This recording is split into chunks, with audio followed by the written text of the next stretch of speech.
Tahiti Vibes, avec les véhicules Fave, disponibles au comptoir d'importation automobile de Mamaou. Yaorana et Maeva sur ITI FM dans votre émission Tahiti Vibes, chers auditeurs.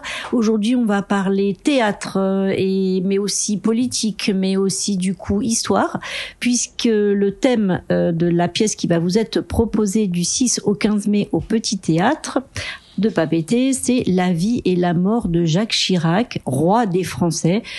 Il y a beaucoup de choses dans ce titre et pour ce faire, on a le plaisir d'accueillir Julien Campagny qui campe, du coup, le jeu de mots, ce Jacques Chirac tout au long de sa vie. Yaorana, Julien. Yaorana. Alors, dis-nous un peu, parle-nous un petit peu de toi. Moi, je suis donc acteur, comédien, et j'ai aussi écrit ce texte en compagnie de Léo Cohen-Paperman, qui est le metteur en scène. Donc voilà, que dire, j'ai fait plein de spectacles, quelques films, et je sais pas, qu'est-ce que je peux dire de plus? Comment tu es arrivé sur ce projet? Comment je suis arrivé sur ce projet? Je connais Léo depuis très très très longtemps. On fait des spectacles ensemble depuis que on a à peu près 18-19 ans. Et il se trouve qu'on a même créé un festival ensemble avec plein d'autres camarades de longue date qui s'appelle le Festival du Nouveau Théâtre Populaire. Donc ça, c'est en métropole? Ça, c'est en métropole. Et dans ce festival, Léo avait proposé de faire un spectacle sur la politique et sur la Ve République et de travailler à partir d'improvisation, de discours, d'archives.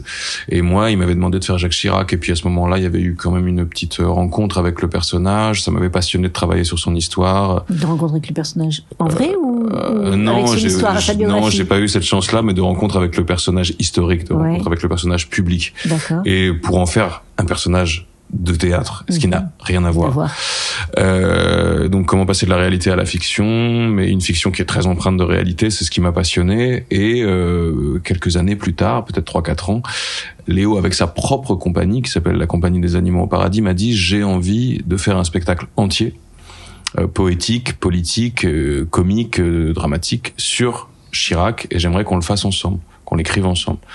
Et c'est comme ça que je suis arrivé dans cette aventure.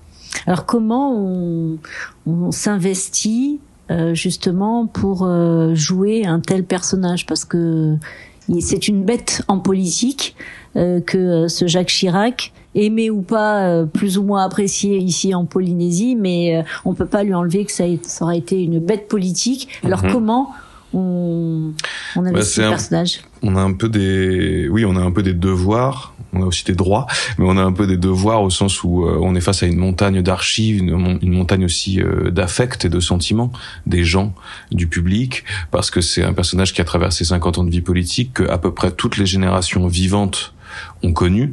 Même les plus jeunes savent à peu près qui c'est, puisqu'aujourd'hui il devient presque une sorte d'icône vintage, un peu étrange, un peu élégante, par-delà la politique.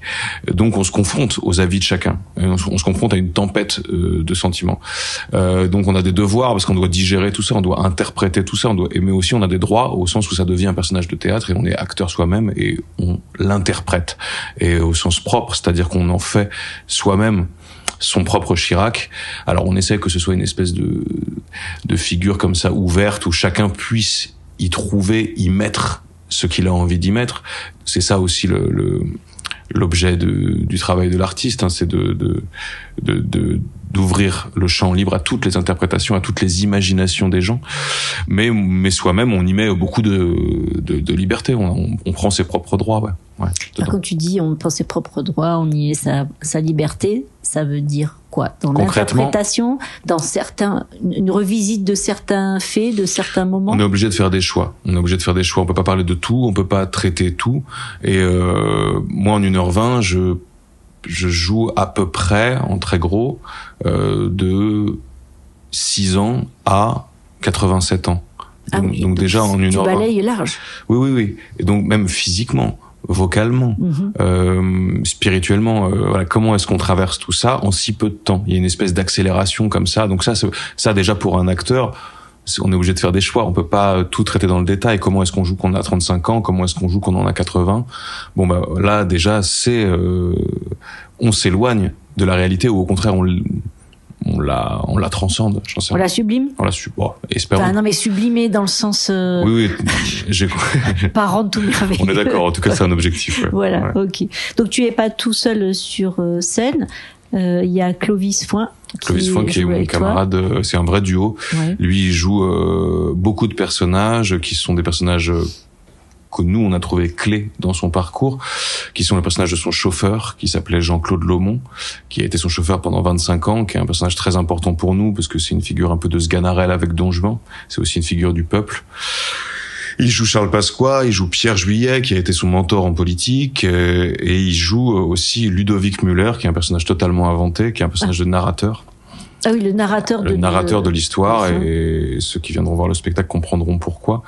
Il y a deux personnages qui accueillent les spectateurs, qui s'appellent Ludovic Müller, qui est joué par Clovis, et José Corrini, que je joue, qui sont des personnages de metteurs en scène et d'acteurs. Il y a la pièce dans la pièce. C'est ça, il y a une dimension, théâtre dans le théâtre. Oui. Théâtre dans le théâtre, très bien.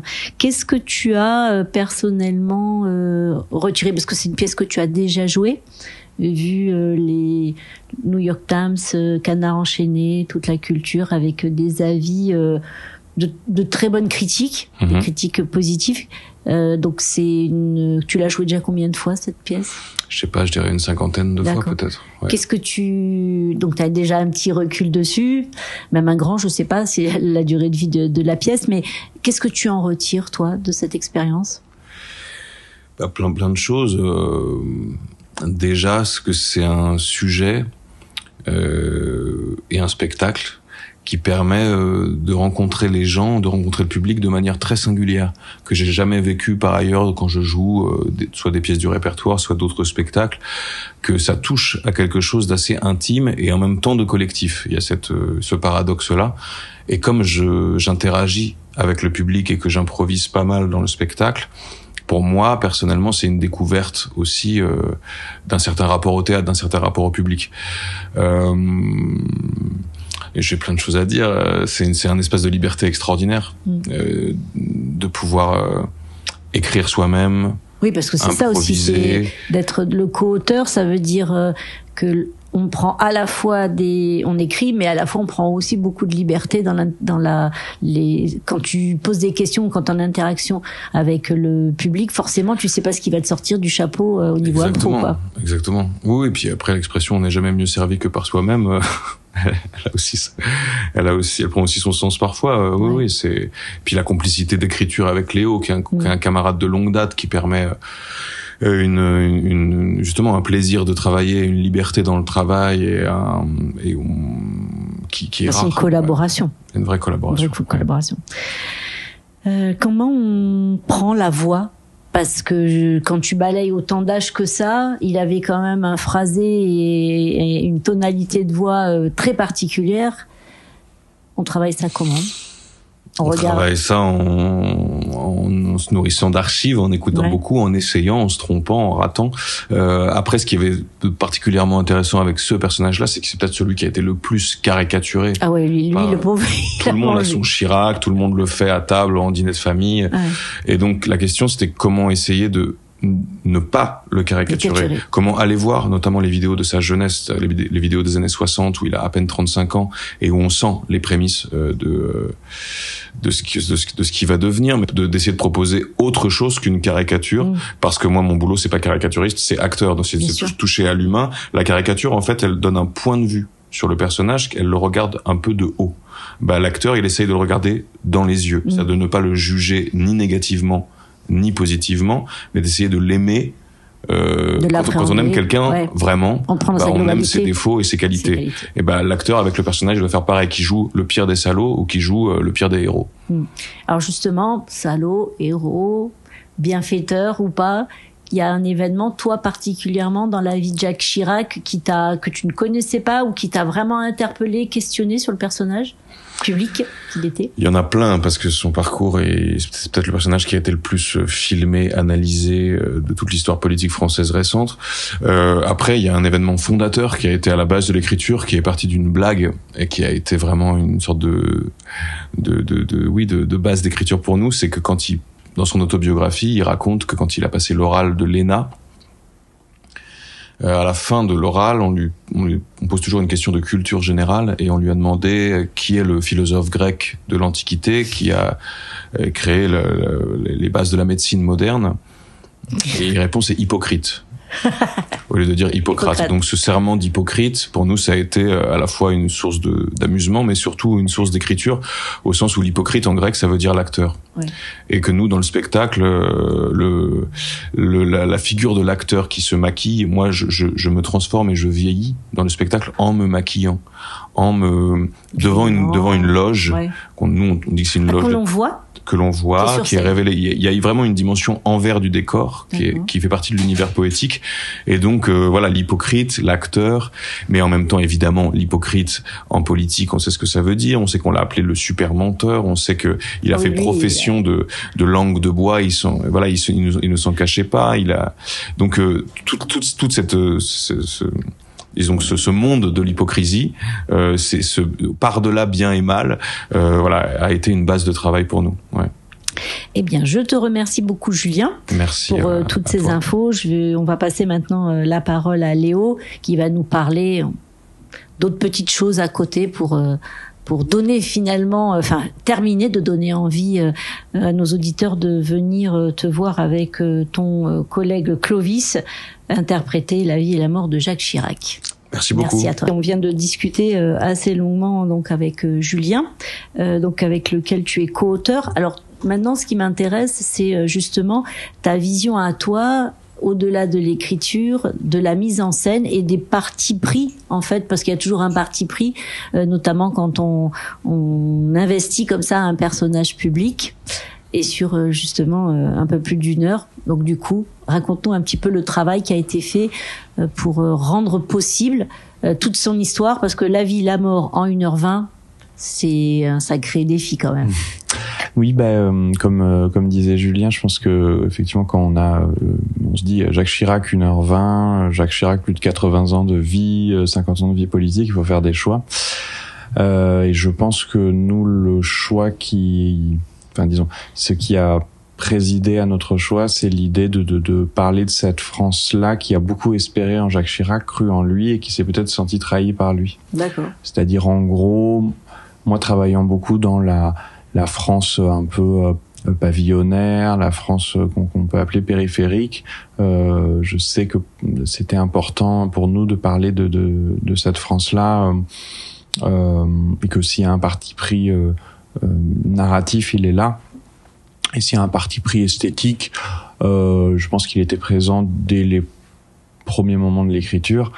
C'est celui d'un théâtre très très simple, très pauvre, sans que ce soit péjoratif, et un théâtre accessible. Oui, j'aime bien le mot de populaire, c'est-à-dire que vraiment tout le monde, même les gens qui ne connaissent pas l'histoire française, peuvent voir ce spectacle. C'est très important pour nous. Et un théâtre qui mette l'écriture et l'acteur au centre. Voilà. Alors, la partie impro, moi, ça m'interpelle beaucoup parce que j'imagine que selon les publics, les sujets abordés vont être très différents. Un metteur en scène, c'est l'image que je m'en fais, c'est qu'une fois que c'est parti, il est plus aux commandes de l'avion, en fait. Comment on vit quand on est metteur en scène le fait que, là, ça part en impro, ça part sur des sujets divers et variés. Comment tu vis ça, toi? D'abord, c'est un vrai plaisir particulièrement parce qu'il y a une rencontre entre Julien et le rôle et que Clovis aussi, c'est des partisans qui sont maîtrisés maintenant, c'est des acteurs qui sont très sensibles aux questions historiques et politiques, du coup ils sont en mesure moi je suis plutôt curieux, du coup je suis un peu spectateur aussi, c'est très agréable, je me dis qu'est-ce que je vais voir ce soir quand je vois le spectacle, il n'y a pas de routine là-dedans. Et puis l'autre chose, c'est qu'en fait on continue l'échange, c'est-à-dire qu'après leur présentation, on essaye toujours de faire avancer le spectacle, d'aller un petit peu plus loin, on corrige toujours des choses jusqu'à je sais qu'on a continué de réécrire des scènes aux dernières représentations alors que ça fait 50 fois qu'on le joue. Donc l'espace de la représentation est pleinement celui des acteurs, mais l'échange continue après quoi. Et c'est pas je pense que ça se fait dans vraiment un espace de confiance qu'on a créé. Alors la Polynésie et Jacques Chirac, c'est une grande histoire d'amour, je vais dire, mais chacun y mettra le mot qu'il voudra à la place. On aborde un peu plus spécifiquement, il y a des choses différentes quand on vient en Polynésie, où c'est qu'il y a une histoire entre Jacques Chirac et les Polynésiens, où là on est encore plus près du peuple. Plusieurs choses. La première, c'est que je pense qu'effectivement, nous, on doit travailler là d'ici à la première pour essayer de comprendre un peu plus spécifiquement quels ont été les rapports entre Jacques Chirac et la Polynésie française.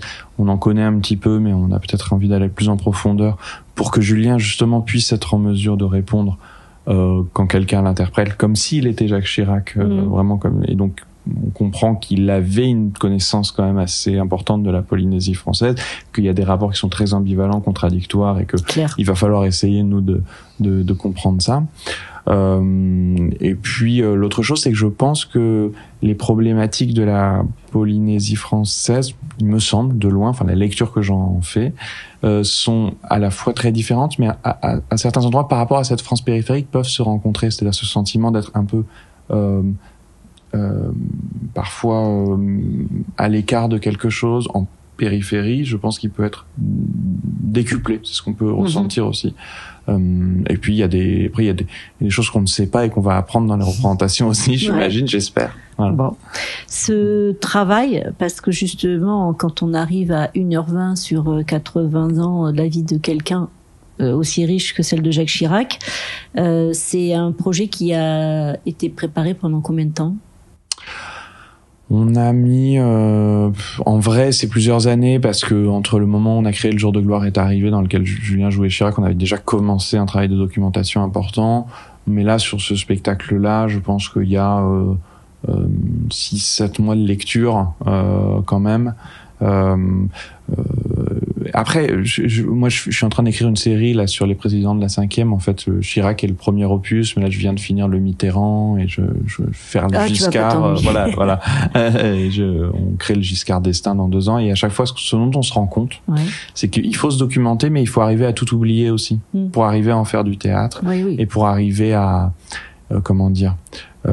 faire ce choix-là, justement, de pas la fiche Wikipédia, les gens peuvent la lire sur Internet, et c'est pas pour ça qu'ils viennent au théâtre. Ils viennent au théâtre pour avoir un point de vue sur un homme, comme on peut avoir un point de vue sur une œuvre quand on va voir Molière, Shakespeare ou une œuvre. Tu estimes du coup que la pièce, elle est tout public, ou tu dis c'est mieux d'arriver à partir de tel âge, par exemple pour les plus jeunes d'enfants? On a eu des très jeunes spectateurs qui ont vu le spectacle. Je dirais que c'est intéressant quand on vient avec des jeunes de faire ce travail, peut-être de simplement élémentaire, je dirais, qui c'était simplement, c'était un président, sans entrer dans le détail. Et après, une fois qu'on sait ça, je pense que vraiment n'importe qui peut voir ça. C'est ta première fois en Polynésie? Tout à fait. Bien. Qu'est-ce qu'il en ressort? Je suis absolument émerveillé. Je m'attendais pas à être aussi émerveillé que ça, en fait. C'est beau, hein. C'est sublime. Oui. Alors Jacques y a un peu participé. Pour d'autres, pas vraiment. C'est les surprises que vous allez avoir. Écoute, je pense qu'on a tout dit. On va rappeler donc à nos auditeurs que toute la troupe, toi, mise en scène et co-auteur, Julien et Clovis, les acteurs, vous attendent au Petit Théâtre du 6 au 15 mai. Les places, c'est entre 2005 et 4000 francs. Il y a des passes famille le premier week-end. Écoutez, sincèrement, je pense que ça vaut la peine d'aller se pencher sur cette histoire, puisqu'il y a quand même une connexion entre Jacques Chirac et la Polynésie non négligeable. Ça permet aussi d'en savoir plus sur l'humain, même si on est d'accord qu'on est dans de l'interprétation. Je te laisse le mot de la fin.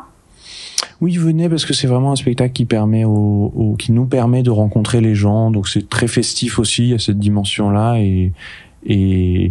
et on a très envie de rencontrer les gens de Papeete et de Tahiti. Papeete, voilà. Alors voilà, comme vous l'avez compris, chers auditeurs, il y a une partie interactive où vous allez pouvoir interpeller Jacques dans la bienveillance, comme à la polynésienne. Exactement, voilà. bienveillance. Mais enfin, on a eu quand même parfois en représentation des gens qui cognaient un peu sur Chirac. On a de tout. On a des grands amoureux et des grands déçus. On va dire. C'est ça, exactement. Voilà. Bon, écoute, on vous remercie tous les deux d'être venus jusqu'à nous. Chers auditeurs, vous retrouverez donc cette interview, si vous en écoutez qu'une partie, sur notre page Facebook en replay. Comme ça, vous pourrez voir à quel point Julien, pas grimé et ne ressemble pas vraiment à Jacques, mais quand on regarde l'affiche, on a l'impression quand même d'y être. Merci à vous deux d'être venus. Passez une très belle journée sur ITI FM. Nana. Merci. Tahiti Vibes, avec les véhicules FAV disponibles au comptoir d'importation automobile de Mamao.